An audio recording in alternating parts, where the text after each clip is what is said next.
বক্তব্য রাখবেন জালগাড়ি জেলা বিএনপির সম্মানিত সদস্য সচিব ও জালগাড়ি জেলা আইনজীবী সমিতির সম্মানিত সভাপতি, জালগাড়ি জেলা বিএনপির দুর্দিনের কান্ডারি জনাব আলহাজ অ্যাডভোকেট শাহাদাত হোসেন।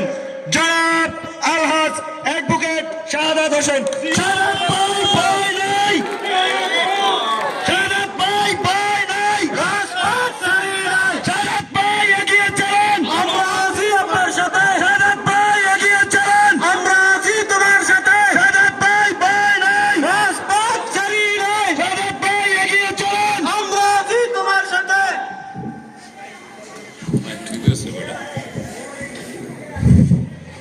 বিসমিল্লাহির রহমানির রহিম।